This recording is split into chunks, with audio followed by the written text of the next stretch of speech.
Que eles sejam, Deus, impactados, Pai, pela palavra ministrada ao coração deles. E que faça a diferença, Senhor, que eles tenham desejo de aplicar todo ensinamento na sua vida, Pai, e cultivar, Deus, um relacionamento íntimo e verdadeiro com o Senhor. Pai querido, nesta noite eu te peço, Senhor, ilumina, Pai, o entendimento dos teus filhos, para que a tua boa semente, Senhor, produza um bom fruto em cada vida, em nome de Jesus. Amém. Pode sentar, irmãos.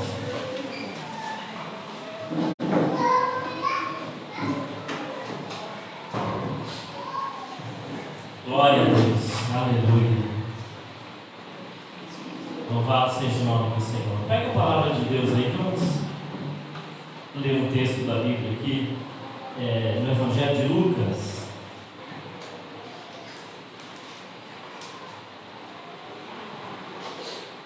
Capítulo de número 15.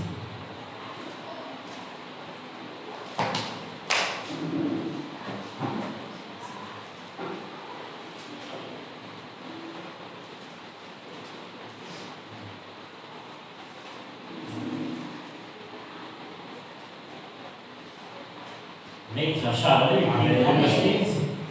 Lucas 15 é bem conhecido, né? São 3 parábolas que Jesus conta, onde Jesus ensina o valor que Deus dá a cada vida, a importância, o valor que Deus dá à vida. Eu quero ler aqui, vamos ler a partir do verso 11. Diz assim: e disse, certo homem tinha 2 filhos, e o mais moço deles disse ao pai: pai, dá-me a parte da fazenda que me pertence. E ele repartiu por eles a fazenda.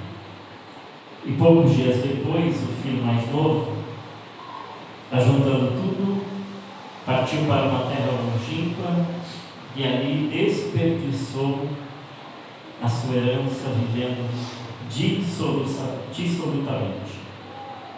E havendo ele gastado tudo, houve naquela terra uma grande fome, e começou a padecer necessidades.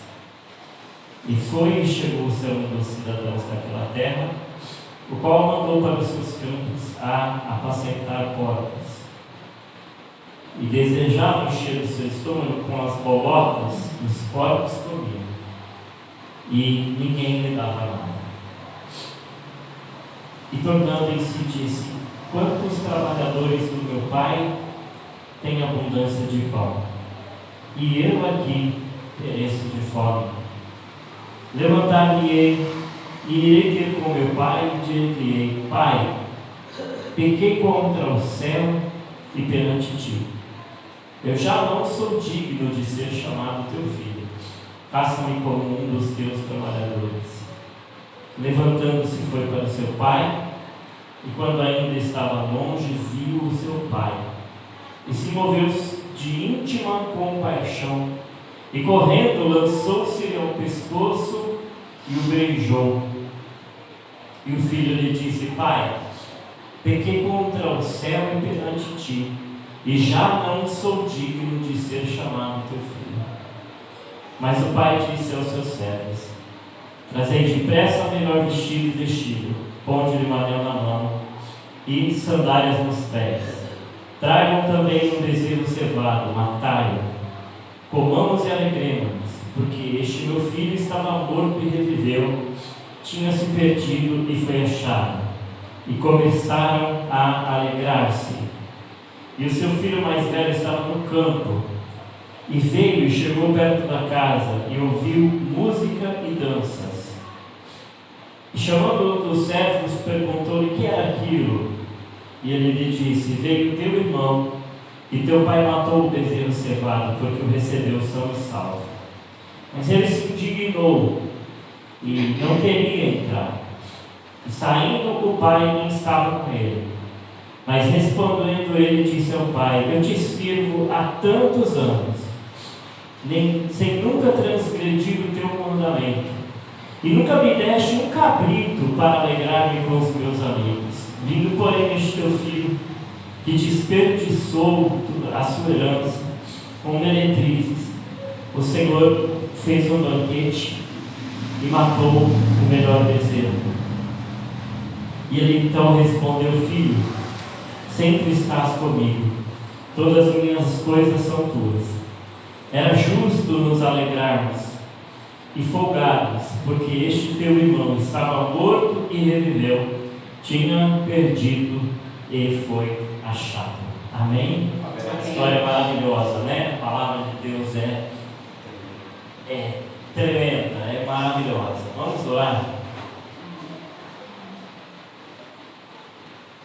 Querido Deus, obrigado, Senhor, pela palavra do Senhor.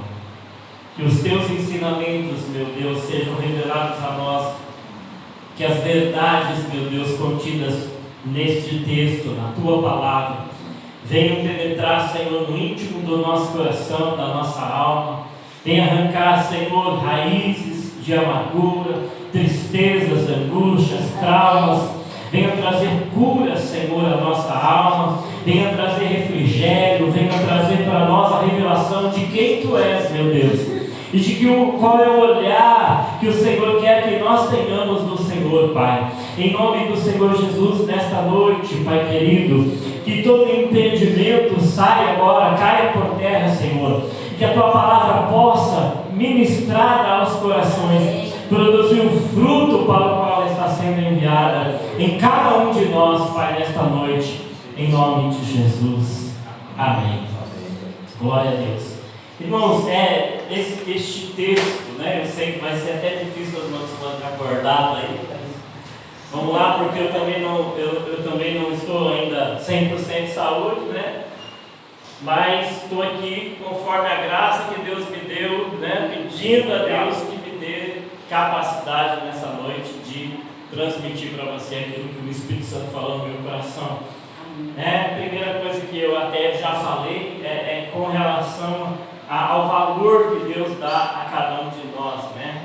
Nós não somos para Deus descartáveis, né? Nós baseamos os nossos relacionamentos muitas vezes em meritocracia, em merecimento, em afinidade. Mas Deus, a Bíblia fala que Deus ele não faz acepção de pessoas, né? Para Deus não existe distinção entre o pobre e o rico, entre o da raça A, B ou C. Deus não tem distinção de classe social. Para Deus, todos nós, Deus nos olha com o mesmo amor e com o mesmo desejo de nos fazer bem, com o mesmo desejo de nos salvar, de curar as feridas da nossa alma, de fazer com que a gente verdadeiramente deixe a vida pregressa, a vida de sofrimento, de angústia para trás, né? E possamos viver, como Paulo diz, em novidade de vida, né? O desejo de Deus é que cada um de nós viva em novidade de vida. E Deus conhece, como o próprio salmista fala, a estrutura de cada um de nós, sabe das nossas fraquezas, sabe das nossas limitações, sabe daquilo que muitas vezes, né, nos seduz, né? Aquilo que muitas vezes conquista o nosso coração. Deus, Ele sabe muitas vezes as coisas que atraem a nossa atenção, que despertam o nosso desejo, que fazem muitas vezes a gente fazer escolhas erradas, porque as escolhas erradas que a gente faz na vida partem do princípio dos desejos que a gente alimenta no coração, as coisas que dominam sobre a nossa vida ainda, né? Existem coisas, né? O texto bíblico ele vai mostrar que existem coisas que ainda dominam a gente de uma certa forma, que leva a gente a fazer escolhas erradas. Você olha pela vida deste jovem, né? Que ele é dominado pelo desejo de prazer, de bons relacionamentos. Então ele faz uma escolha baseada naquilo que domina o desejo dele. Ele é uma pessoa que ele mesmo vai reconhecer isso adiante. Olha, eu tinha tudo na casa do meu pai. Até os trabalhadores lá vivem numa melhor condição do que aquela que eu estou vivendo agora, depois da escolha errada, na reflexão dele, ele entende que ele fez realmente uma má escolha, que ele fez sim uma opção errada na vida e que foi levado por aquele desejo. Então, quando a gente olha para a palavra de Deus, a gente percebe o seguinte, né? Que nós somos muitas vezes levados a fazer más escolhas, nós somos muitas vezes levados a fazer escolhas erradas, como o próprio Tiago diz, né? Que é o desejo que está dentro de nós, que nos seduz, nos amarra, né? E que a gente, quando vê, fez aquilo que não deveria fazer, né? Às vezes teve uma atitude que não deveria ter, às vezes respondeu como não deveria responder, reagiu como não deveria reagir. Por quê? Porque às vezes aquilo é mais forte que a gente, né? É um desejo que domina a gente, como é a situação desse rapaz. Ele tem tudo lá, ele está bem com o pai, e aí ele olha, né, ele vê a diversão, ele vê as mulheres, ele vê as pessoas aparentemente vivendo de maneira alegre, descontraída, e ele diz: eu quero viver assim, né? Deve ser legal viver assim, deve ser bom isso aí, né? O pessoal está lá sorrindo, curtindo, então deve ser bom viver isso aí, eu vou. Então ele vai e faz a escolha, a Bíblia fala, ele vai lá e pede para o pai: me dá a minha parte aí, né? Que eu quero ir para viver minha vida, né? Eu quero te deixar e quero viver minha vida. E aí ele vai e, como a Bíblia relata aqui, né? Num dado momento vai perdendo, porque as escolhas erradas, elas trazem isso para a vida da gente, a consequência, né? O apóstolo Paulo, ele escreve à igreja da Galácia e ele diz uma coisa muito interessante, né? E ele diz sobre viver na carne e viver no espírito, né? Ele fala de alimentar desejos da carne e lutar contra os desejos da carne pelo espírito. E no final dessa carta, no final dessa epístola, ele conclui dizendo uma coisa: olha, não errei, de Deus não se zomba, Deus não se deixa escarnecer, porque tudo que o homem semear, isso também cegará. Né? Ele conclui a carta, né, aos Gálatas, aquela epístola, aquela instrução à igreja da Galácia, dizendo exatamente isso: olha, toda escolha tem uma consequência, né? E no momento que a gente às vezes faz a escolha, muitas vezes a gente não olha a consequência, né? A gente olha o momento, é agora, o que importa para mim é agora. Nós vivemos no imediato, né? É o que é agora, eu quero estar bem agora, o bem-estar é agora. E a Bíblia, ela nos incentiva, irmãos, a basear as nossas escolhas muito mais no amanhã do que no agora. Porque às vezes, muitas vezes, as escolhas que a gente faz, que nos proporcionam um alívio, né? Um exemplo, né? A pessoa está lá numa situação difícil, e agora o que eu faço? Eu invento uma mentira e resolvo. Então, é o agora eu estou aliviado, me livrei dessa situação, não é isso? Me livrei desse BO, né? BO é uma linguagem bem popular, né? Me livrei do BO, inventei uma mentira e me livrei do BO, mas amanhã, né? O que vai sustentar essa história que eu inventei, né?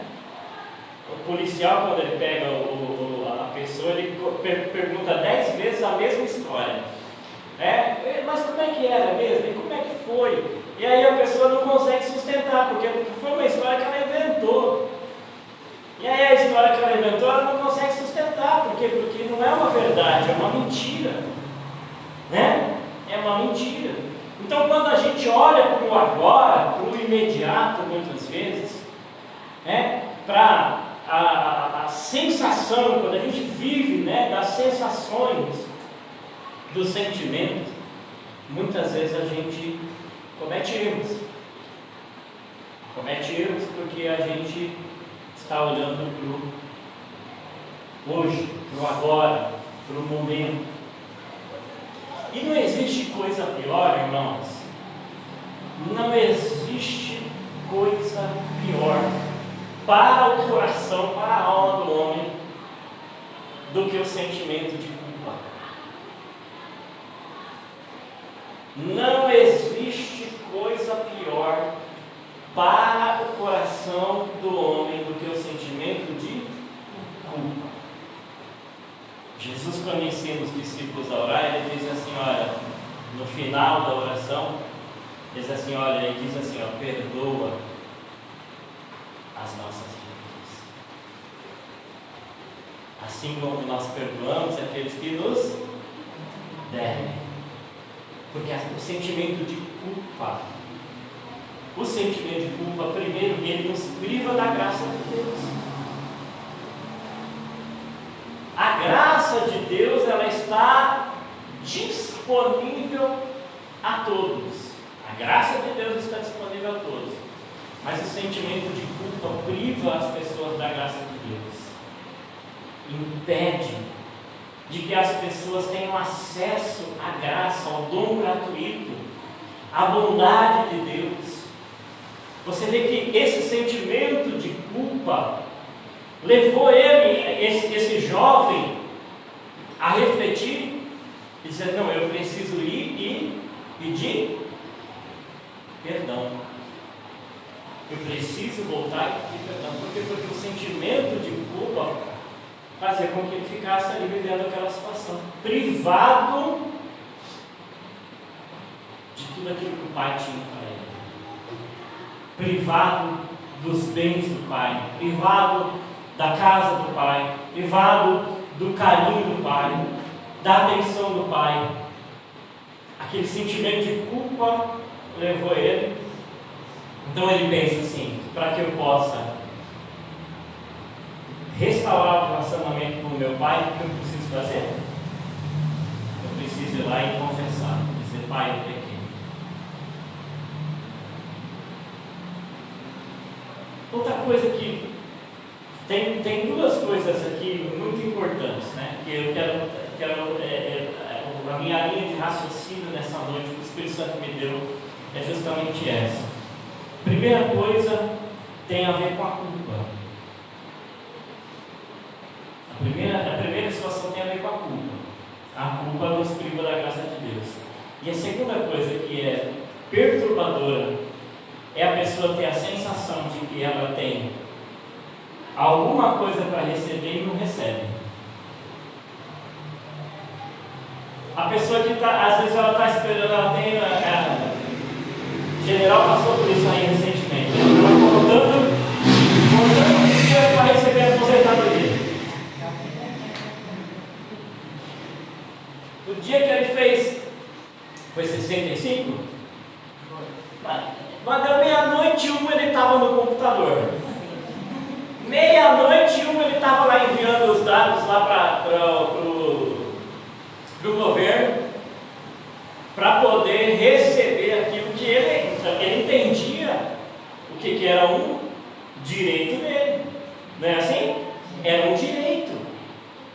Então, quando a gente tem algo que a gente espera, né, que a gente acha assim, ó, eu mereço, eu tenho direito, né, e a gente não recebe, o coração fica angustiado. É a situação do que aconteceu com outro filho. O outro filho diz, mas eu tenho direito de tanta coisa aqui, até agora não recebi nada daquilo que eu tenho direito.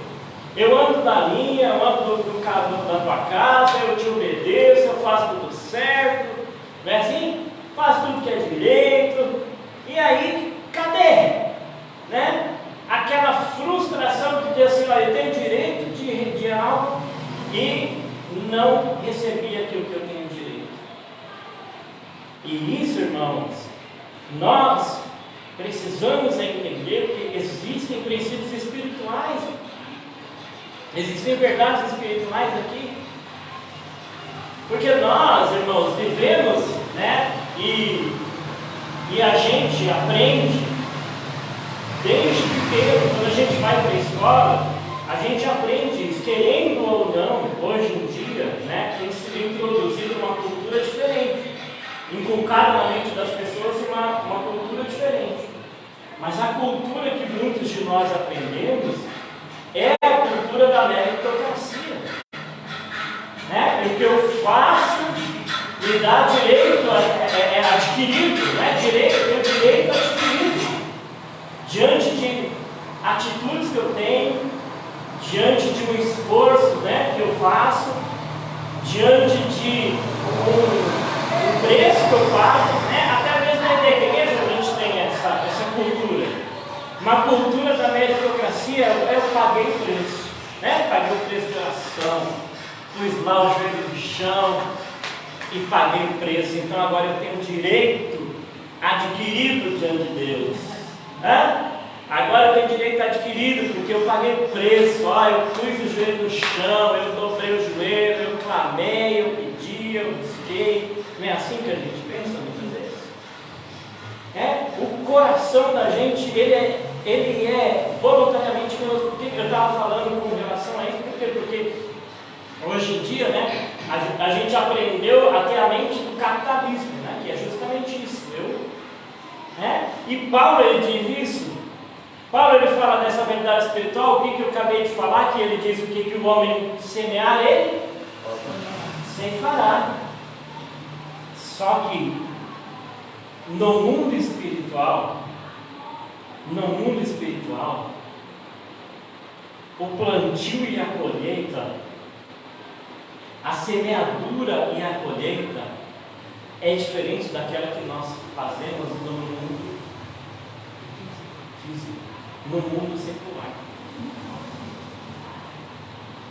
Porque no mundo secular a gente entende desta forma, né? Eu trabalhei minha vida toda, como mencionei, trabalhei minha vida toda, então agora eu tenho um direito adquirido, né? No mundo secular é assim: eu trabalho 30 dias, eu tenho direito ao meu salário, né? Eu tenho esses princípios que regem a minha vida. No mundo espiritual, nós temos a bondade, a misericórdia de Deus. No mundo espiritual, nós temos a graça e o favor de Deus. Então, quando nós olhamos para a vida e esperamos do reino do Espírito da mesma forma que nós esperamos do mundo, nós muitas vezes nos frustramos. Porque a lógica do reino de Deus é diferente da lógica do mundo. Amém, irmãos? Amém. A lógica do reino de Deus é diferente da lógica do mundo. Aos olhos das pessoas, o que esse rapaz fez? Colocou tudo a perder. Aos olhos humanos, o que esse rapaz fez? Ele desperdiçou a oportunidade que ele tinha na vida. Ele pegou tudo que ele tinha, né, que não era dele, na verdade, era algo que o pai estava passando para ele, e foi lá e gastou. Então, na ótica humana, o que diria? Esse rapaz faliu. Não tem mais jeito para a vida dele. Não tem mais solução para ele. E muitos diriam ainda: ele fez por merecer. Não é assim? Ele fez por merecer. Ele fez a escolha. Ele foi lá e pegou. Mas o que eu falei, irmãos, exatamente aí está o porquê muitos de nós ainda vivemos frustrados, porque nós não conseguimos muitas vezes enxergar como Deus enxerga. não conseguimos ver como Deus vê. Deus nunca olha para alguém e dá uma sentença para aquela pessoa de condenação. Deus sempre está pronto a estender sua mão, porque o prazer de Deus está na restauração do homem. Amém. O que Deus, muito provavelmente, e a Escritura ela não é detalhista em questões espirituais, mas a Bíblia fala a respeito do relacionamento que Satanás tinha com Deus e da confiança que Deus entregou a Satanás, e todo o bem que Deus fez a ele, e todo o crédito que Deus depositou nele, e como foi feito, né? A Bíblia dá pistas de que foi traída essa confiança. E a gente não tem detalhes dessas coisas, mas toda a oportunidade, entendo, foi dada por quê? Porque o caráter de Deus é assim. O caráter de Deus é assim. O caráter de Deus é restaurador. O caráter de Deus é acolhedor. O caráter de Deus é abençoador. A Bíblia diz que Deus é bom e em Deus não há treva nenhuma. Não existe sombra de variação. Não existe nem sequer um resquício de maldade no coração de Deus. Não existe desejo de Deus em ferir, em matar, em destruir. Muito pelo contrário, a Bíblia fala: o diabo, o ladrão, ele vem para roubar, matar e destruir. Mas o Senhor vem para nos dar vida e vida com abundância. O Senhor vem para restaurar. O Senhor vem para curar. O Senhor vem para transformar. O Senhor vem muitas vezes, irmãos, para depositar sobre as nossas vidas algo que ninguém, uma confiança que ninguém muitas vezes vai depositar.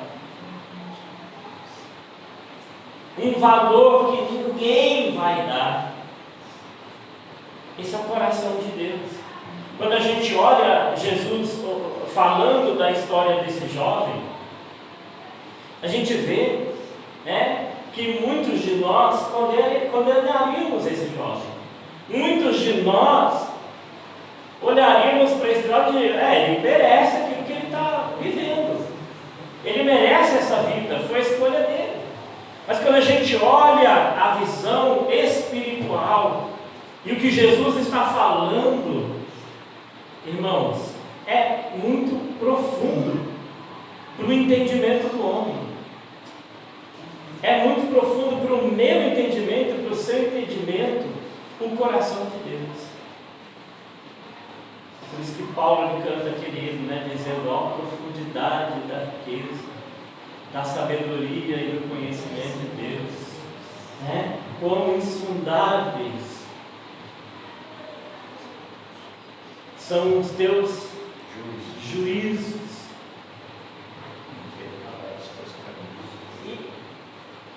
Inescrutáveis os seus caminhos. Ele diz que ninguém consegue compreender a altura, a profundidade e a largura do amor de Deus. Aleluia. Do amor de Deus. Quando olhamos para a situação desse jovem, a gente vê que Deus não age por meritocracia.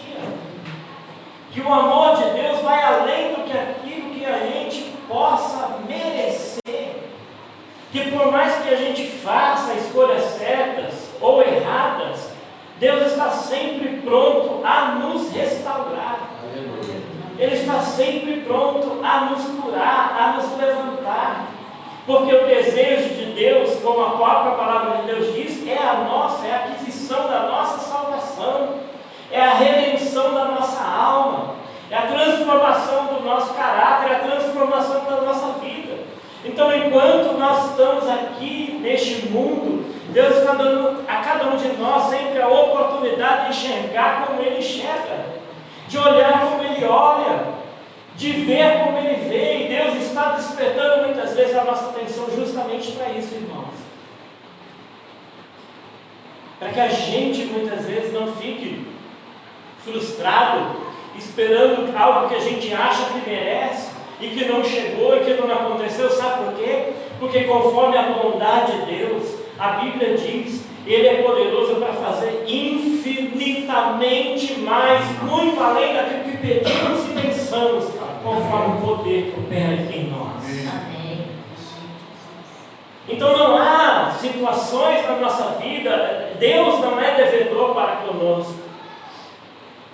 Deus não é devedor para com você, e as coisas que Ele tem para fazer na minha e na tua vida, Ele tem um tempo certo para agir e fazer. Mas por isso Ele está trabalhando em nós.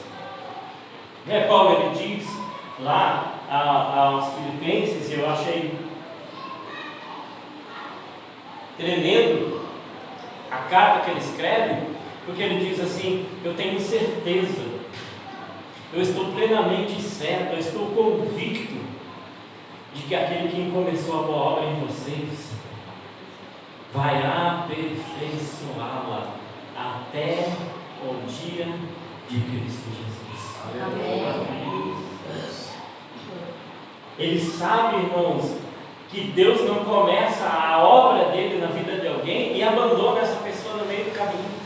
Por mais que essa pessoa faça escolhas erradas, por mais que essa pessoa ainda viva, guiada pelos seus desejos, pelas suas vontades, por mais que essa pessoa ainda viva escrava nas suas decisões imediatistas, dos seus desejos, das suas emoções, por mais que essa pessoa ainda faça muitas vezes escolhas que levam ela para longe de Deus, que levam ela para comer comida de porco, por mais que essa pessoa muitas vezes faça escolhas que levam ela a viver em angústia, em amargura, em decepção consigo mesmo, Deus está ali sempre atento, para que no mínimo de consciência que a pessoa tem, diga: Pai, eu pequei, Pai, eu errei. Ele está pronto a restaurar, a colocar anel no dedo, sandália no pé, roupa limpa, dar comida, fortalecer, a honrar, abençoar. Este é o Senhor.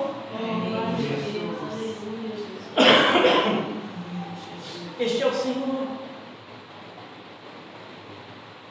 Então, quando Deus nos vê, muitas vezes, levado pelas nossas emoções, pelos nossos sentimentos, reagindo às situações da vida, reagindo sem refletir, quando Deus vê as nossas escolhas, muitas vezes nos afastando dos propósitos dele, porque o propósito do pai era ali, era educar aquele filho, era dia a dia mostrar o seu caráter para o filho, e o desejo do pai era ver o filho refletindo aquele caráter.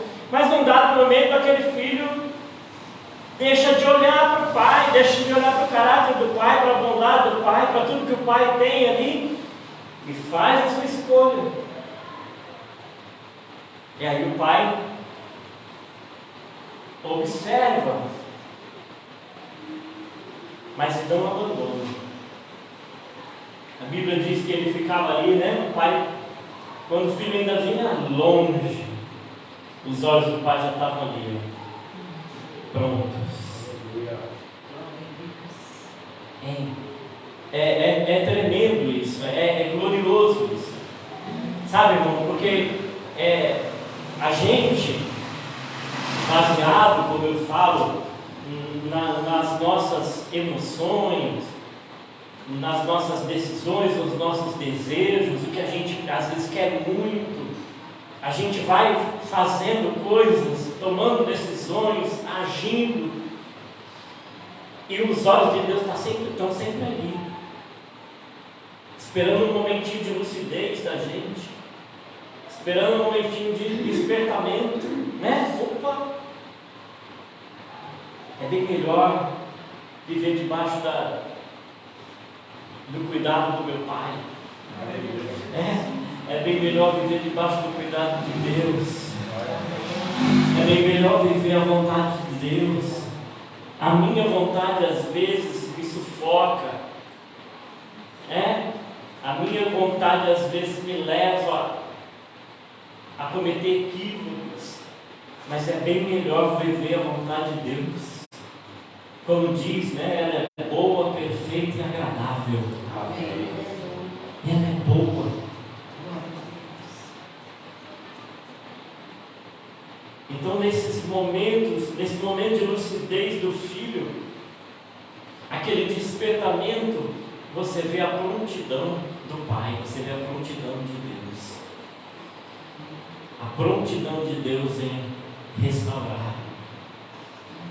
E eu quero resumir a palavra justamente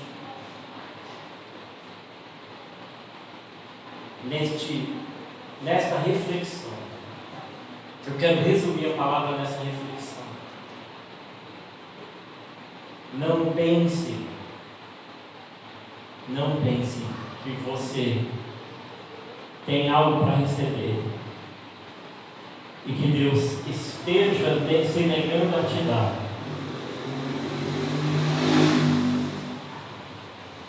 Ou que você mereça algo de Deus que Deus esteja se negando a fazer para você.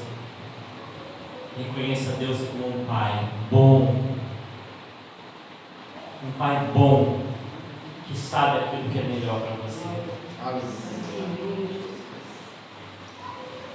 E também não pense, não deixe, não permita que a culpa prive você da graça de Deus. Glória a Jesus. Não permita que a culpa venha privar você da graça de Deus. Porque tuas escolhas, todas elas, te levaram para um lado e para o outro, para um caminho e para o outro. Mas o caminho da casa de Deus está sempre ali, aberto. A porta da casa de Deus está sempre aberta. A porta do coração de Deus está sempre aberta. Está sempre aberta. Para mim e para você. O coração de Deus está sempre aberto. É só você dizer, Pai, eu quero voltar. É só você dizer, Pai, eu quero acertar. É só você dizer, Pai, eu quero fazer a tua vontade. É só você dizer, Pai, eu quero viver debaixo do teu cuidado. E Deus vai te acolher. E Deus vai te acolher. Todos nós temos esta oportunidade em Deus.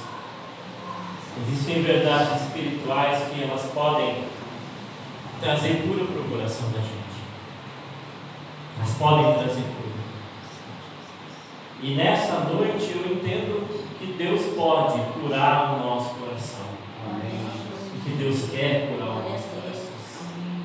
Que Deus quer dizer para você, não importa, filho, faça como Paulo, Porque Paulo dizia assim, olha, não que eu tenha alcançado, mas eu faço uma coisa, eu esqueço das coisas que para trás ficam e avanço para aquelas que estão diante de mim. Eu vou adiante, eu vou à frente, porque eu sei que Deus, Ele tem todo dia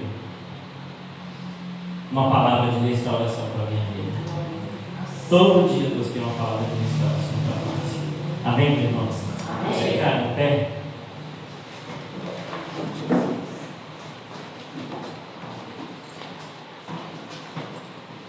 Quero que você feche os seus olhos nesse momento, para que a gente possa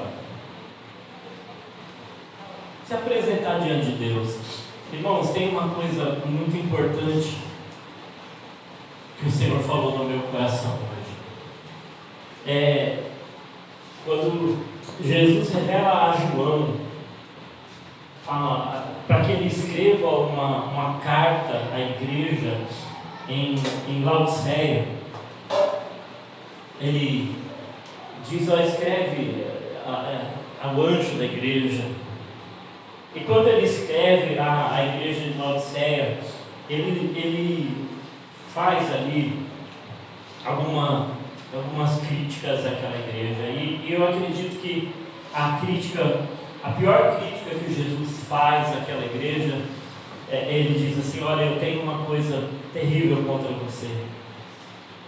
Eu imagino assim, irmãos, que cada um de nós quer agradar a Deus, não quer? Você não quer agradar a Deus? Amém. Se Deus chegasse para você hoje aqui e dissesse assim, Salatiel, olha, é isso que você faz me incomoda. Se eu chegasse para você, Mário, você disse, Mário, essa sua atitude me incomoda. O que você diria para mim? Eu diria, Senhor, eu quero mudar. Acredito que sim. Senhor, eu quero fazer diferente. E Jesus, quando pede para João escrever aquela igreja, ele diz assim, olha, eu tenho uma coisa contra você. Você não é nem frio e nem quente, você é morno. Isso me incomoda em você é morno. Quem dera você fosse frio, quem dera você, ou você fosse quente. Porque essa questão de ser morno, Jesus falou, me incomoda. Me incomoda que eu estou a ponto de vomitar você. E eu li esse texto hoje e eu fiquei pensando, falei, Jesus, se tem alguma coisa em mim te incomodando, essa mornidão, eu quero ser quente, Senhor. Eu quero ter o meu coração ardendo. Amém. Aleluia. Eu quero ter, sabe, brilho nos olhos, fogo no coração, fervor, desejo pela tua presença. Então eu queria que você nesse momento orasse a Deus, mas não orasse assim de uma maneira morna, como se pouco importasse esse momento, mas que você fizesse desse momento um momento de verdade seu com Deus, porque você está na presença de Deus, você está na casa de Deus, você está diante do Senhor. Nós estamos aqui, nós vamos participar da mesa dele hoje, e eu sei que esse mesmo amor que Deus Ele revelou ao teu coração, Ele continua aí dentro do teu coração. Então eu quero que você faça uma oração ao Senhor aqui, nessa noite, pedindo a Deus, falando com Deus, buscando a Deus, mas com todo o teu coração, com todas as tuas forças, com todo o teu desejo.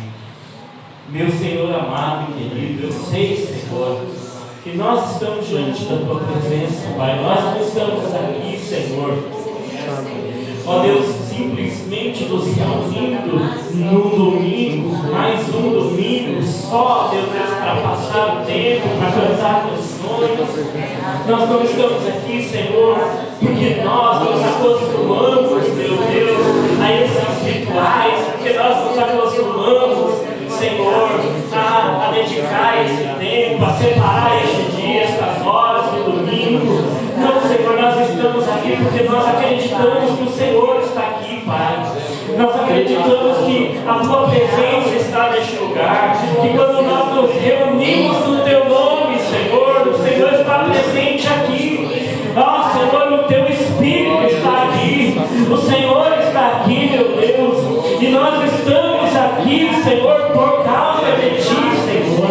Nós estamos aqui por causa da tua presença, porque nós te amamos, porque nós sabemos, ó Deus, que o teu sacrifício foi um alto preço que foi pago pelas nossas vidas, Senhor, que foi uma escolha tua, quando o Senhor foi àquela cruz, Pai, quando o Senhor derramou o seu sangue, quando o Senhor, Deus, olhou para cada um de nós, miseráveis, sem condição alguma de herdar a vida eterna, de nos livrar, meu Deus, de ser livres e libertos do pecado, ah Deus, da morte eterna. O Senhor olhou para nós com compaixão, com bondade, com misericórdia.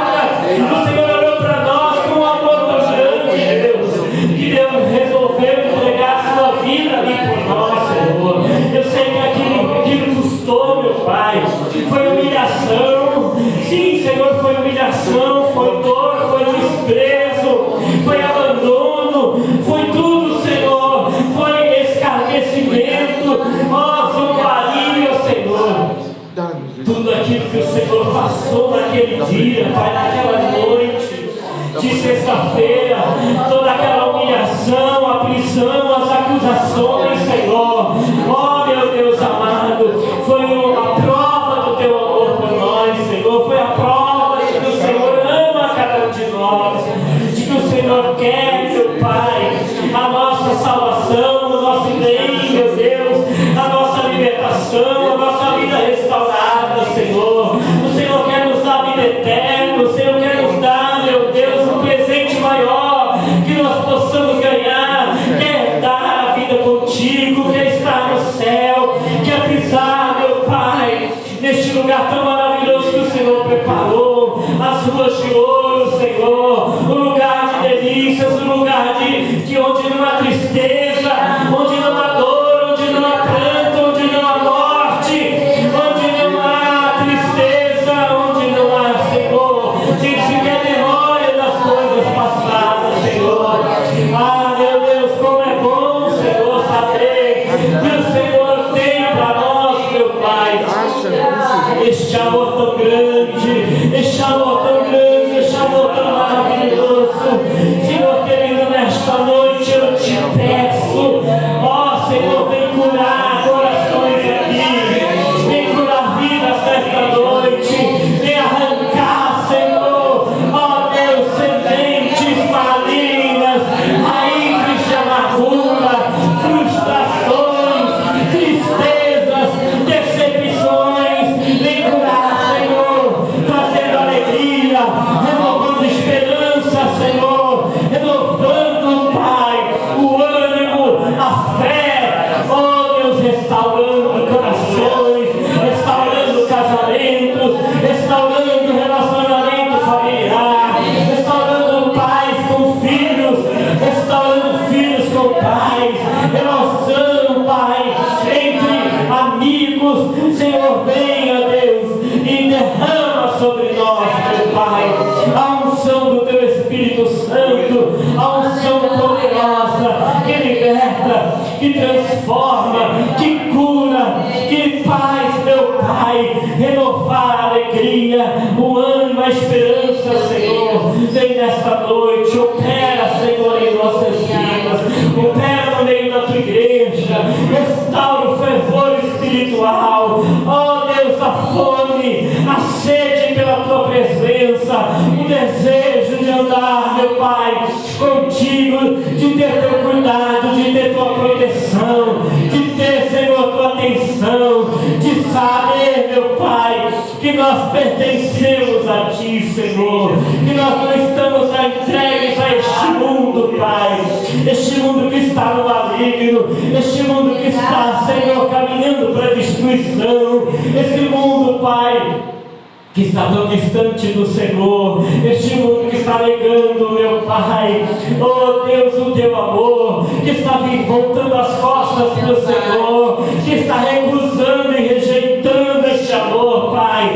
Mas nós, meu Senhor, nós não queremos rejeitar, Senhor, não, meu Deus, nós não queremos rejeitar, não, nós queremos declarar que nós te amamos, ó Deus, nós queremos declarar que nós te honramos, Pai, que nós aceitamos Teu amor, que nós aceitamos Tua bondade, que nós queremos viver debaixo da Tua vontade, da Tua bondade, da Tua misericórdia, Senhor, que nós queremos viver no Teu reino e para o Teu reino, Senhor, que nós não temos, Pai, ó Deus, nenhuma pretensão de sermos melhores do que ninguém, mas nós aceitamos, meu Deus, o Teu cuidado de Pai, nós aceitamos, ó meu Deus, ó Pai, o Teu amor bondoso que nos restaura, que nos mostra, Senhor, bondade, graça, misericórdia, que nos mostra honra, que nos mostra, Senhor, atenção, que nos mostra perdão. Nós queremos viver este amor, meu Deus, nós não queremos, Pai, viver mais para nós mesmos, nós queremos que Cristo viva em nós, Senhor, que Cristo vive em nossa vida e que nós possamos manifestar este amor ao mundo, ó Senhor, olhando, meu Deus, para o autor e consumador da nossa fé, Jesus Cristo, Senhor. Nós queremos, ó Deus, em nome de Jesus, Te declarar como Senhor das nossas vidas, Pai.